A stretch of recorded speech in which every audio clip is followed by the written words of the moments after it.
ಯಾವುದೇ ಪೂಜೆ ಆಗಲಿ ದಂಪತಿಗಳು ಸೇರಿ ಮಾಡಿದ್ರೆ ಫಲಿತಾಂಶ ಚೆನ್ನಾಗಿರುತ್ತೆ.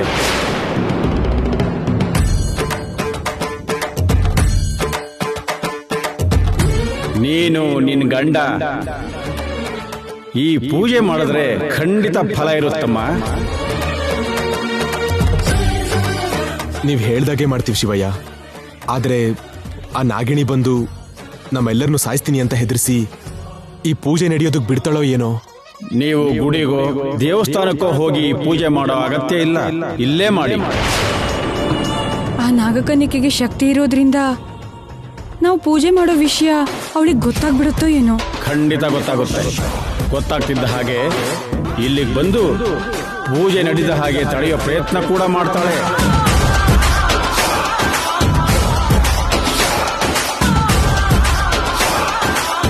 ನಿಮ್ ಪೂಜೆ ಪೂರ್ತಿ ಆಗೋವರೆಗೂ ನಾನು ಇಲ್ಲೇ ಇರ್ತೀನಿ. ಇಲ್ಲಿ ನಡೆಯೋದು ಆ ನಾಗಕನ್ನಿಕೆಗೆ ಗೊತ್ತಾಗದೇ ಇರೋ ಹಾಗೆ ಮಾಡ್ತೀನಿ. ಓಂ ನಮಃ ಶಿವಾಯ. ಓಂ ನಮಃ ಶಿವಾಯ. ಓಂ ನಮಃ ಶಿವಾಯ. ಹರ ಹರ ಮಹಾದೇವ.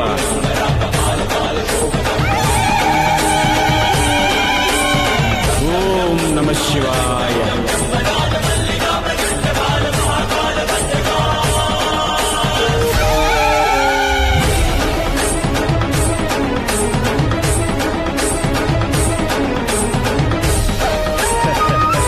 ಈಗ ಇಲ್ಲಿ ನಡೆಯೋದು ಆ ನಾಗಕನ್ನಿಕೆಗೆ ಗೊತ್ತಾಗಲ್ಲ. ನೀವು ನಿಶ್ಚಿಂತೆಯಾಗಿ ಮಾಡಬಹುದು.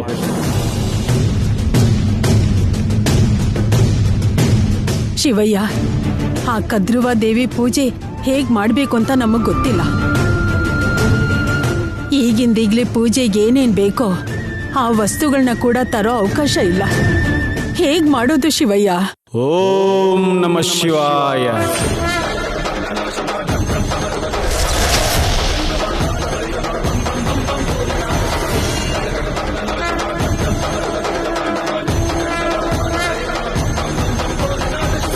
ಸರ್ಪಗಳಿಗೆ ತಾಯಿಯಾಗಿರೋ ಕದ್ರುವಾದೇವಿ ಪ್ರತಿಮೆ. ಈ ಪ್ರತಿಮೆನ ಪೂಜೆ ಮಾಡಿ. ಓಂ ನಮಃ ಶಿವಾಯ. ಅಲ್ಲಿಡಿ. ಆಯ್ತು.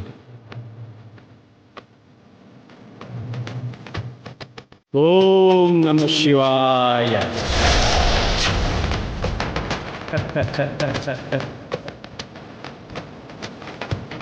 ಓಂ ನಮಃ ಶಿವಾಯ.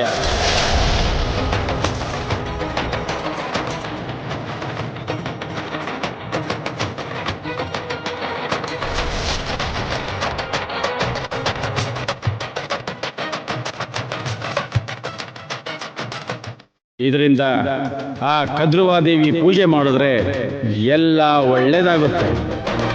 ಬ್ರಾಹ್ಮಿ ಮುಹೂರ್ತ ಸಮೀಪಕ್ಕೆ ಬರ್ತಾ ಇದೆ. ಪೂಜೆ ಶುರು ಮಾಡಿ. ಓಂ ನಮಃ ಶಿವಾಯ. ಓಂ ನಮಃ ಶಿವಾಯ.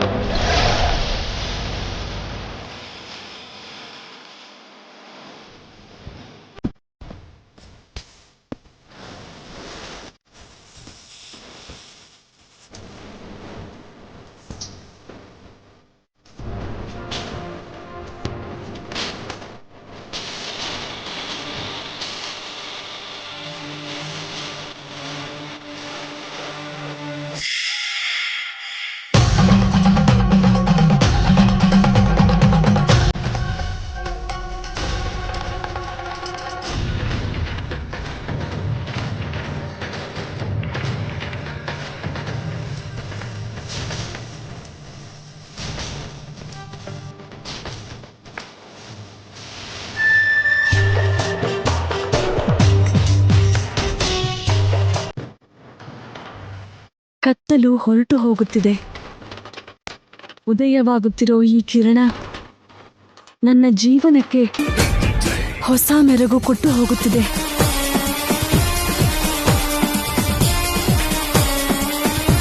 ಇಂದು ತುಂಬಾ ಶುಭವಾದ ದಿನ. ಶುಭಪ್ರದವಾಗಿರೋ ಈ ದಿನ ನಮ್ಮ ವಿವಾಹ ನಡೆದರೆ ನಮ್ಮಿಬ್ಬರ ಜಾತಕದ ಪ್ರಕಾರ ನಮ್ಮ ಜೀವನ ಅಮಾವಾಸ್ಯೆ ಇಲ್ಲದ ಚಂದ್ರನ ಹಾಗೆ ಪ್ರಕಾಶಮಯವಾಗಿ ಪ್ರಜ್ವಲಿಸುತ್ತಿರುತ್ತದೆ. ನನ್ನ ಕನಸುಗಳೆಲ್ಲ ನನಸಾಗಬೇಕಾದರೆ ನಾನು ಇಷ್ಟಪಟ್ಟಿರೋ ಪ್ರಿಯಕರನನ್ನ ಹಿಂದೆ ನಾನು ವಿವಾಹವಾಗಬೇಕು. ನನ್ನ ಪ್ರಿಯಕರನ ಕೈಯಿಂದ ನನ್ನ ಕೊರಳಿಗೆ ತಾಳಿ ಕಟ್ಟಿಸಿಕೊಳ್ಳಲೇಬೇಕು. ಕಟ್ಟಿಸಿಯೇ ಕೊಳ್ಳುತ್ತೇನೆ.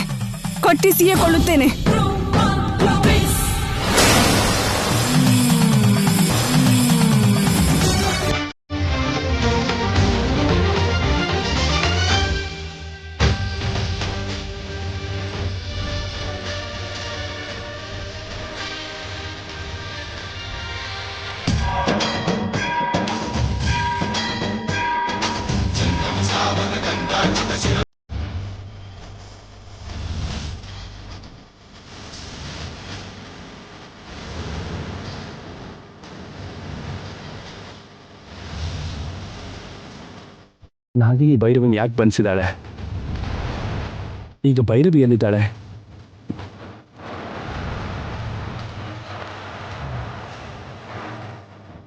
ನಾಗಿನಿ ಭೈರವಿಗೆ ಏನಾದ್ರು ತೊಂದರೆ ಕೊಡ್ತಾ ಇದ್ದಾಳ? ನಾನು ಭೈರವಿನ ಹೇಗೆ ರಕ್ಷಣೆ ಮಾಡ್ಕೊಳ್ಳೋದು?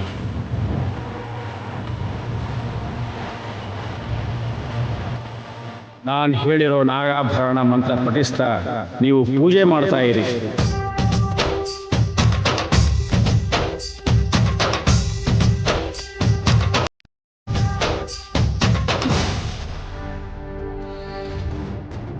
ನಡೀತಾ ಇರೋ ಪೂಜೆ ಮೇಲೆ ಮನಸ್ಸನ್ನ ಐಕ್ಯ ಮಾಡದೆ ಏನೋ ಹಾಗೆ ಯೋಚನೆ ಮಾಡ್ತಾ ಇದ್ದೀಯಾ? ಯಾವುದ್ರ ಬಗ್ಗೆ ಯೋಚನೆ ಮಾಡ್ತಿದ್ದೀಯಾ?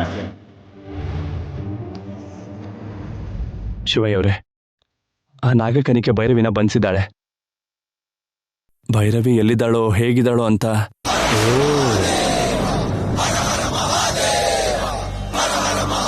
ಭೈರವಿ ಎಲ್ಲಿದ್ದಾಳೆ ಅಂತ ತಿಳ್ಕೊಳ್ಳೋ ಶಕ್ತಿ ಸಾಮರ್ಥ್ಯ ನಿನಗೆ ಇರೋದು ಶಿವಯ್ಯ. ಅವಳು ಎಲ್ಲಿದ್ದಾಳೆ ಅಂತ ಹೇಳು ಶಿವಯ್ಯ.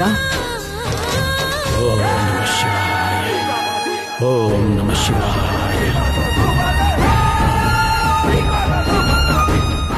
ನಾನಿಲ್ಲೇ ಇದ್ದೀನಿ ಶಿವಯ್ಯ, ನಾನೇ ಭೈರವಿ ಅಂತ ನಮ್ಮನೆಯವ್ರಿಗೆ ಹೇಳಿ.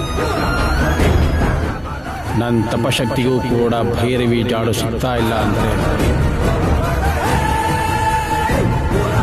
ಆ ನಾಗಿಣಿ ನನಗಿಂತ ಶಕ್ತಿವಂತಳಿರಬಹುದಾ?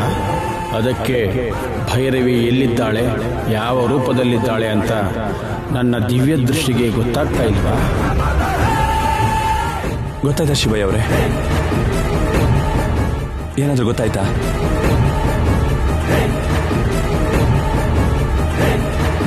ಈ ಪೂಜೆ ನಿರ್ವಿಘ್ನವಾಗಿ ಆದರೆ ಎಲ್ಲ ಸಮಸ್ಯೆಗಳು ಹೊರಟು ಹೋಗಿ ಎಲ್ಲ ಒಳ್ಳೆಯದೇ ಆಗುತ್ತೆ.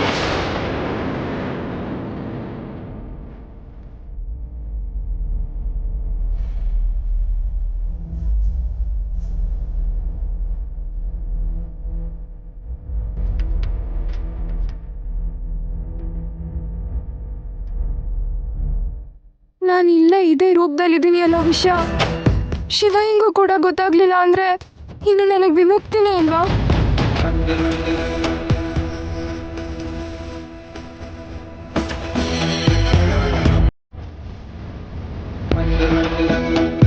ಭಕ್ತಿಯಿಂದ ಚಿತ್ತಶುದ್ಧಿಯಿಂದ ಮಾಡಿರುವ ನಿಮ್ಮ ಪೂಜೆಯನ್ನು ಮೆಚ್ಚಿದ್ದೇನೆ.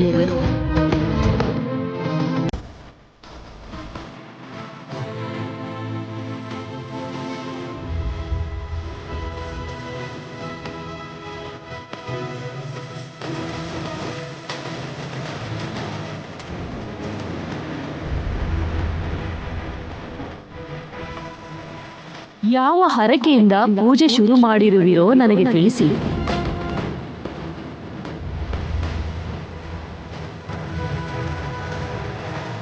ಇನ್ನಂತ ದೇವತೆಗೆ ನಾವು ಹೇಳಿದ್ರೆ ಮಾತ್ರ ನಮ್ಮ ಸಮಸ್ಯೆಗಳು ನಿನಗೆ ಗೊತ್ತಾಗೋದು. ನಮ್ಮ ಅರ್ಜುನ್ಗೂ ಭೈರವಿಗೂ ಮದುವೆ ಮಾಡಬೇಕು ಅಂದ್ಕೊಂಡಿದ್ದೀವಿ. ಅವರಿಬ್ರಿಗೂ ನಿಶ್ಚಿತಾರ್ಥ ಕೂಡ ಆಗಿದೆ, ಚಪ್ರದ ಪೂಜೆ ಕೂಡ ಆಗಿದೆ ಅಮ್ಮ. ನಾಳೆನೇ ಅವರಿಬ್ರಿಗೂ ಮದುವೆನಮ್ಮ. ಒಬ್ಳು ನಾಗಕನಿಕೆ ಬಂದು ನನ್ನ ತಂಗಿನ ಮದುವೆ ಮಾಡ್ಕೋಬೇಕಾಗಿರೋ ನಮ್ಮ ಭಾವನ್ನ ನಾನೇ ಮದುವೆ ಮಾಡ್ಕೋತೀನಿ ಅಂತ ಹೇಳ್ತಿದ್ದಾಳೆ. ಅವಳಿಗೂ ಅರ್ಜುನ್ಗೂ ಮದುವೆ ಮಾಡಿಸ್ದೇ ಇದ್ರೆ ನಮ್ ಎಲ್ರನ್ನೂ ಸಾಯಿಸ್ತೀನಿ ಅಂತ ಹೇಳಿದಾಳಮ್ಮ. ಅಷ್ಟೇ ಅಲ್ಲಮ್ಮ, ನನ್ನ ತಂಗಿನ ಕೂಡ ಈಗ ಬಂಧಿಸ್ಬಿಟ್ಟಿದ್ದಾಳೆ. ನೀನು ಸರ್ಪಗಳಿಗೆ ತಾಯಿ ಅಲ್ವೇನಮ್ಮ? ನಿನ್ ಮಗಳು ಮಾಡ್ತಾ ಇರೋ ತಪ್ಪು ಅಂತ ಒಬ್ಬ ತಾಯಿಯಾಗಿ ನೀನೇ ನಿನ್ ಮಗಳಿಗೆ ಹೇಳಮ್ಮ. ನನ್ನ ಭೈರವಿನ ಕಾಪಾಡ್ತೀನಿ ಅಂತ, ನಮ್ಮ ಮದುವೆ ಮಾಡ್ತೀನಿ ಅಂತ ನಾವು ಪೂಜೆ ಮಾಡೋ ನಾಗದೇವತೆ ನಮ್ಗೆ ಆಶೀರ್ವಾದ ಮಾಡಿ ನಮ್ಗೆ ಅಭಯ ಕೊಟ್ಟಿದ್ಲು. ಆ ನಾಗಮ್ಮ ಕೊಟ್ಟ ಅಭಯನ ನೀನ್ ನಿಜ ಮಾಡಮ್ಮ. ನಿಮಗೆ ಅಭಯ ಕೊಟ್ಟಿರೋ ನಾಗಮ್ಮನನ್ನೂ ಕೂಡ ನಿಮ್ಮನ್ನು ಸಾಯಿಸುವೆ ಎಂದು ಭಯಪಡಿಸಿರೋ ನಾಗಿಣಿಯೇ ಬಂಧಿಸಿರುವಳು.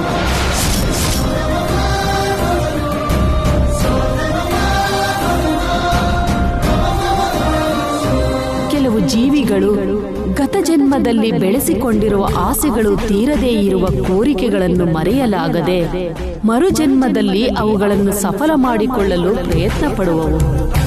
ತಾವು ಅಂದುಕೊಂಡಿದ್ದನ್ನು ಸಾಧಿಸಿಕೊಳ್ಳಲು ಏನು ಬೇಕಾದರೂ ಮಾಡಬಲ್ಲವು, ಯಾವ ಮಟ್ಟಕ್ಕಾದರೂ ಇಳಿಯಬಹುದು. ಆದರೆ ನೀವು ಆತಂಕ ಪಡಬೇಡಿ. ಆ ನಾಗಮ್ಮನ ಮುಖಾಂತರವೇ ನಿಮ್ಮ ಸಮಸ್ಯೆಗೆ ಪರಿಹಾರ ಸಿಗುವ ಹಾಗೆ ನಾನು ಮಾಡುತ್ತೇನೆ.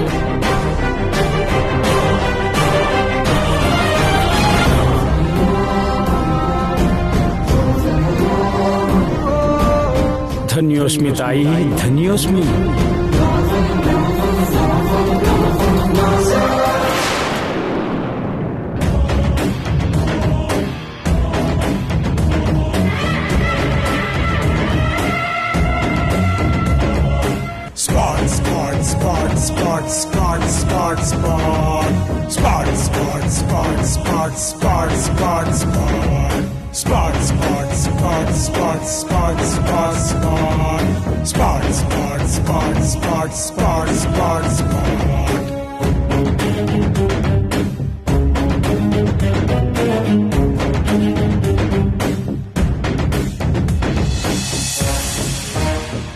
ಒಳಗಡೆಯಿಂದ ಕರ್ಪೂರ ಅಗರಬತ್ತಿ ಸುವಾಸನೆ ಬರ್ತಾ ಇದೆ ಅಂದ್ರೆ ಯಾವ್ದಾದ್ರೂ ಪೂಜೆ ನಡೀತಿರ್ಬಹುದಾ?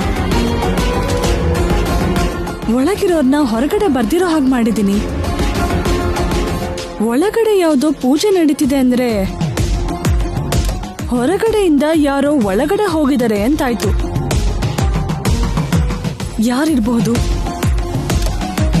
ಪೂಜೆ ನಡೀತಾ ಇದೆ ಅಂದ್ರೆ ಹೋಗಿರೋರು ಮಂತ್ರಶಕ್ತಿನ ಕರಗತ ಮಾಡ್ಕೊಂಡಿರೋರೇ ಆಗಿರ್ತಾರೆ.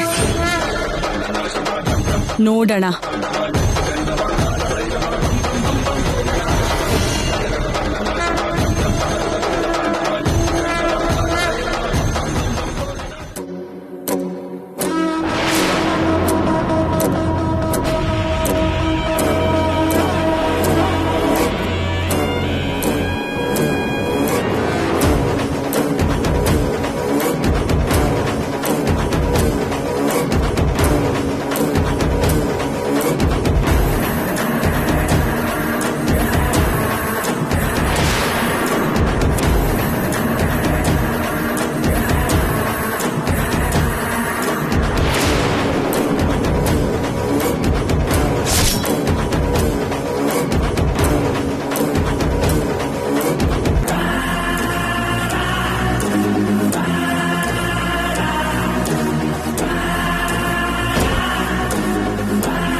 ಚೆನ್ನಾಗಿದೆ.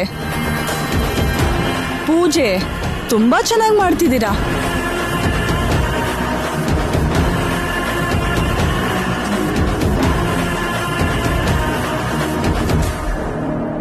ಹಾಗಾದ್ರೆ ನಾನು ನಾಗಕನ್ಯೆ ಅನ್ನೋ ವಿಷಯ ನಿಮ್ಗೆ ತಿಳಿತು ಅಂತಾಯ್ತು.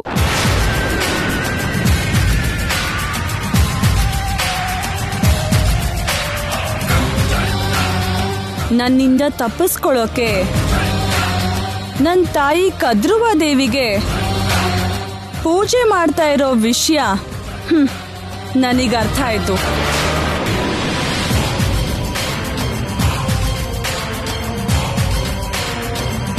ಇದನ್ನೆಲ್ಲ ಮಾಡಿಸ್ತಾ ಇರೋದು ನೀನೇನಾ?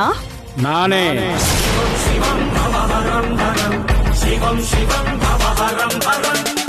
ಪೂಜೆ ನಡೆಸೋದೇ ಅಲ್ಲ, ನಿಮ್ಮ ಸರ್ಪ ಜಾತಿಗೆ ಮಾತೃಮೂರ್ತಿಯಾಗಿರೋ ಕದ್ರುವಾದೇವಿನ ಬೇಡಿಕೊಂಡಿದ್ದಕ್ಕೆ ನಿಮ್ ತಾಯಿ ನಮಗೆ ಆಶೀರ್ವಾದ ಮಾಡಿ ಅಭಯ ಕೊಟ್ಟಿದ್ದೂ ಮುಗಿದೋಯ್ತು. ನೀನ್ ನಾಗಿಣಿ ಅಲ್ವಾ? ನೀನು ನಮ್ಮ ಭಾವನ ಮದುವೆ ಆಗ್ತೀನಿ ನಿಂತಿದ್ದಲ್ಲ, ಯಾಕೆ?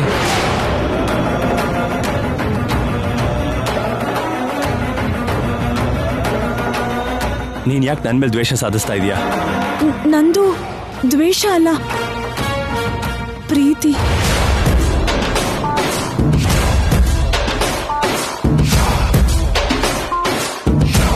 ನನ್ ಪ್ರೀತಿನ ಪ್ರಣಯಕ್ಕೆ ಬದಲಾಯಿಸ್ಕೊಂಡು ನಿನ್ನ ಮದ್ವೆ ಮಾಡ್ಕೊಳ್ಳೋಣ ಅಂತ ಇದ್ದೀನಿ.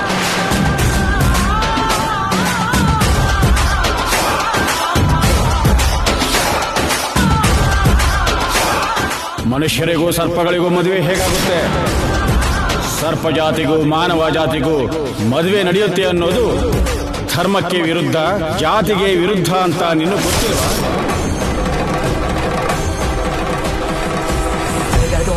ಪ್ರೀತಿಗೆ ಜಾತಿ, ಕುಲ, ಮತ ಯಾವುದು ಅಡ್ಡ ಬರಲ್ಲ ಅಂತ ನಿಮಗೆ ಗೊತ್ತಿಲ್ವಾ?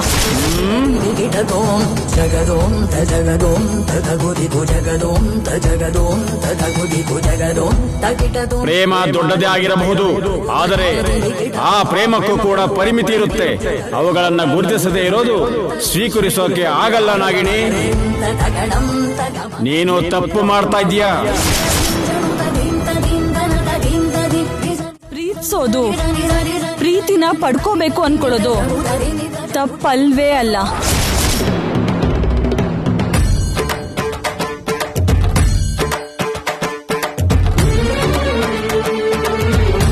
ಕಳೆದ 7 ಜನ್ಮದಿಂದ ನಿನ್ನಿಂದ ನಾನು ನನ್ನವನಾಗಿ ಮಾಡ್ಕೋಬೇಕು ಅಂತ ಅನ್ಕೋತಿದ್ದೀನಿ. ಈ ಜನ್ಮದಲ್ಲಾದ್ರೂ ನಾವು ಒಂದಾಗೋಣ. ನನ್ನ ಕೊರಳಿಗೆ 3 ಗಂಟೆ ಹಾಕಿ ನನ್ನ ನಿನ್ ಮಡದಿಯಾಗಿ ಸ್ವೀಕರಿಸು. ನಾನು ನಿನ್ನಂತವಳ ಮದುವೆ ಮಾಡ್ಕೋತೀನಿ ಅಂತ ಹೇಗೆ ಅನ್ಕೊಳ್ತಾ ಇದೀಯಾ?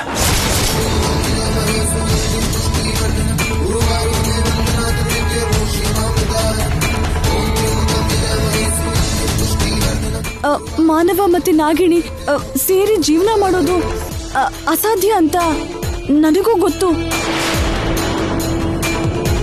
ನೀನ್ ತಾಳಿ ಕಟ್ಟಿದ ಮರುಕ್ಷಣದಿಂದಲೇ ನಾನು ನಾಗಕನ್ಯೆಯಿಂದ ಮನುಷ್ಯಳಾಗಿ ಬದಲಾಗಿ ನಿನಗೆ ಹೆಂಡತಿಯಾಗಿರ್ತೀನಿ.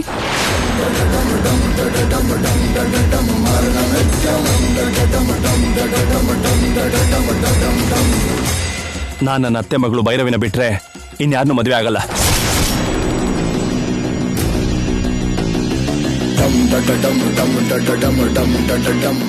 ನೀನು ನನ್ನ ಮದ್ವೆ ಮಾಡ್ಕೊಂಡ್ರೇನೆ ಭೈರವಿಗೆ ಮುಕ್ತಿ ಸಿಗುತ್ತೆ. ನಮ್ ಮದ್ವೆ ಆಗೋವರೆಗೂ ಭೈರವಿ ನನ್ನ ಬಂಧನದಲ್ಲೇ ಇರ್ತಾಳೆ.